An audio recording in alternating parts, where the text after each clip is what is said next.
Hello বন্ধুরা, আজ তোমাদের সাথে শেয়ার করব পুঁই শাক দিয়ে চিংড়ি মাছের রেসিপি।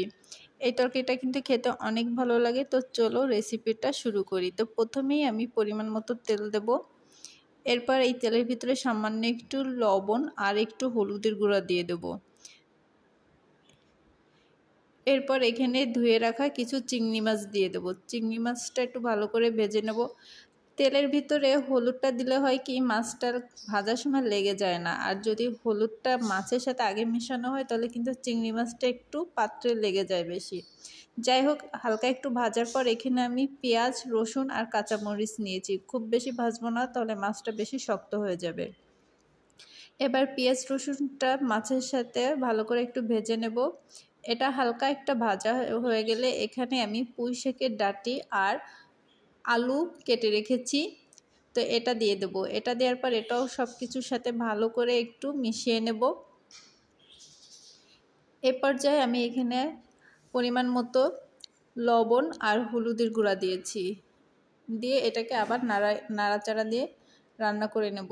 হ্যাঁ, এখানে কিন্তু আমি কোনো রকম মশলা ব্যবহার করিনি, কোনো গুঁড়া মশলা কিংবা বাটা মশলা দিইনি, শুধু পেঁয়াজ, রসুন আর কাঁচামরিচ। আমি যে কোনো শাকেই কোনো মশলা দিই না, আর এটা আমার কাছে খেতে অনেক ভালো লাগে। আপনারা একবার হলেও ট্রাই করে দেখতে পারেন। মশলা ছাড়া এই শাকের তরকারিটা কিন্তু খেতে অসাধারণ লাগে। একবার ট্রাই করে দেখতেই পারেন।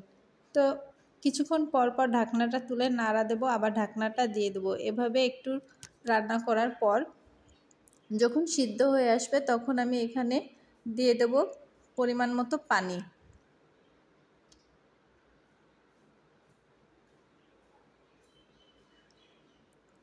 এখানে খুব বেশি ঝোল থাকবে না, আবার একেবারে মাখা মাখাও হবে না, সেই পরিমাণ মতোই আমি এখানে পানি দিয়েছি। তো পানি দেওয়ার পর এটাকে ঢেকে দেব।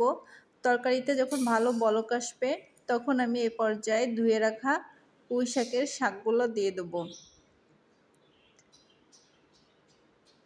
তো শাকগুলো দেওয়ার পর এটাকে ঢেকে দেব। কিছুক্ষণ পর নাড়া দেব, কারণ পাত্রে তখন নাড়া দেওয়া যাচ্ছিল না। কিছুক্ষণ পর যখন একটু নরম হয়ে যাবে আর কমে আসবে তখনই আমি নাড়াচাড়া দিয়ে তরকারির সাথে শাকটা মিশিয়ে দেব।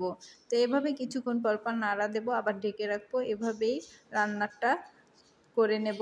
তো দেখুন কালারটা সুন্দর আসছে। পুঁই শাক কিন্তু খুব বেশি, যে কোনো শাক বেশি জাল দিলে কিন্তু কালার নষ্ট হয়ে যায়। তো দেখুন হয়ে গেছে, আমার কালারটাও সুন্দর আসছে। তো মাশাআল্লাহ, ভিডিওটা ভালো লাগলে অবশ্যই একটা কমেন্ট করবেন আর একটা লাইক করে যাবেন।